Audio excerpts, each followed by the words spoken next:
भोसरो अबे उठ के लगलिन अलुई परोर काटे। ई ना कि सुबह उठ के नाश्ता पानी बनानी कि मरद खा पी के जांच पर आवे। मुंह में लुत्ती लगाई तोरे जैसन मरद के। एगो हम अपने कमर के दर्द से 3 दिन से मरत तानी। ओई मां आई चढ़ हो के सुबह उठ के नाश्ता पानी चाय।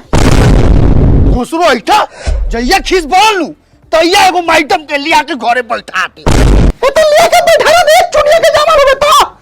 हम के लेके छोटे को लेके जाके सुतो होता नहीं।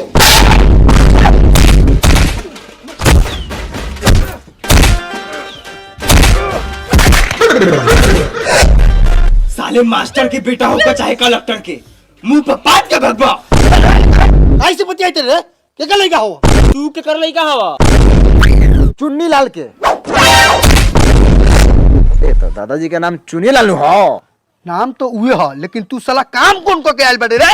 काम है कोनो जानबूझ के पत्नी होगा रे। उ त खेसारी खा के गैस बनर रखा त निकाल देनी है। आता है पावन त रुकता है कवन। इस तरह के मारे द्वार पर आ जाला शिकायत लेके जोन तोन। बउआ जी एकरा तरफ से हम क्षमा चाहत हनी। रहुआ लोगन जाओ।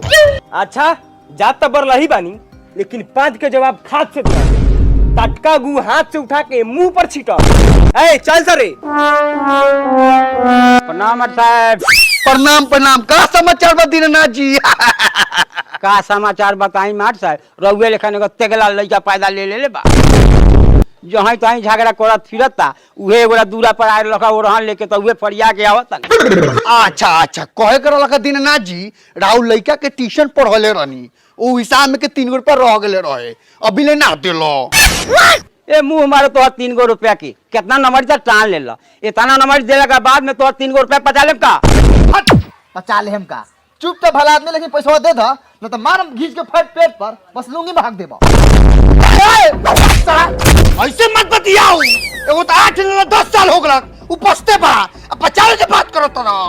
चुपचाप भला आदमी लेकर घर 3 रुपया पहुंचा देम न तो निमन से पैसा हो जाए। ए चिल्लाओ मत राव 3 गो सिक्का लेकर राव माथा पर चपका दे। पहले संभालू है अपन छठू करान बेटा के। साला बनल बाप के बिगड़ल बेटा। बाबूजी लुंगिया खोल के डांड में से। ए हट साला जाके छत लियो जा स्कूल पढ़ावे। ले आओ तनी।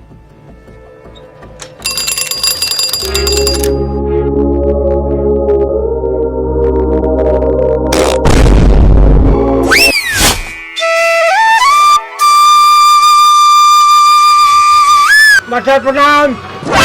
प्रणाम प्रणाम प्रणाम साहब। प्रणाम प्रणाम। प्रणाम सर। खुश रह खुश रह। प्रणाम सर। प्रणाम प्रणाम प्रणाम। एक काहेला एगो बानर लइका के रोज पीछे बैठा के ले जाई ले ली आई ले। मारम बाहर चढ़ाओ के बेटा बोला तो मुंह फाड़ दे।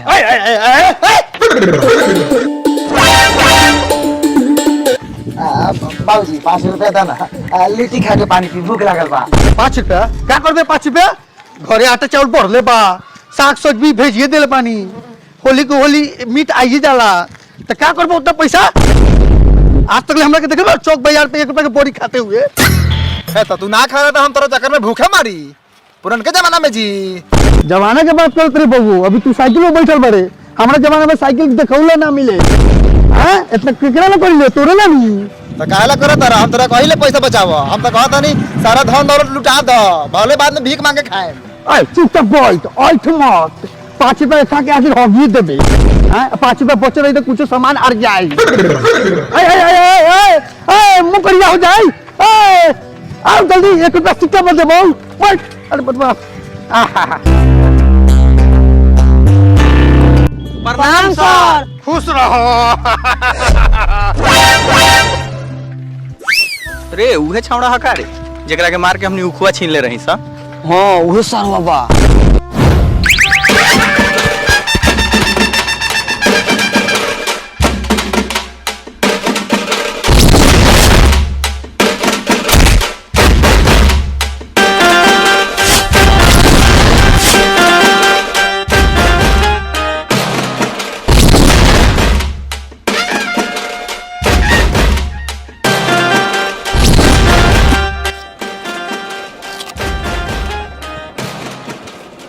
करे तू खोज लगाओ छीन लेलन सरवा के बेटा सो। काहे रंगदारी ना जानलस आई उखवा सा तू घिच ले हा कि सैयार के काना पर रख ले बारे। तो तू ही खींच ले था का खाए वाला सामान लगा छीन लेनी है। मटे खाए वाला सामान है तो लोग के अगारू में से खाना छीन लेबे। तो अगारू में से ना छीन लूंगा तो पिछाड़ू से छीन लूंगा। काहेला मजाक कर ले बारे ला हम तो बहन वही नहीं खियाऊ। हेलो हमू तो और सार नहीं खियाऊ बाप बनियाऊ। साला नीचे से चोरी बस सीना जोड़ी मार साले के।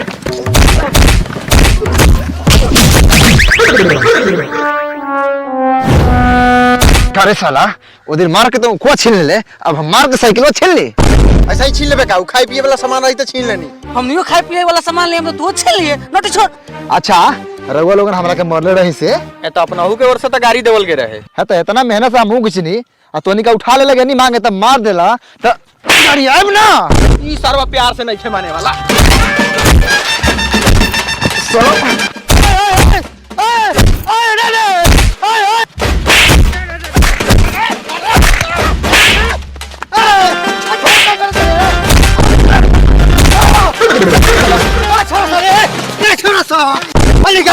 सर जी रउआ बेटा के मुंह में पहले लार घासी। तुम्हारा घर जाके तुम्हारा बाप के मुंह में लार और बाबूजी धसी है। हम ऐसे नहीं कर सकत, हम मास्टर हई।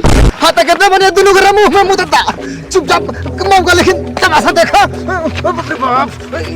ना मन में सा ना। अच्छा रुक हम जानते हैं हम बेटा अनपढ़ बा तो उन्हीं को स्कूल में से नाम काट के हटा देता नहीं।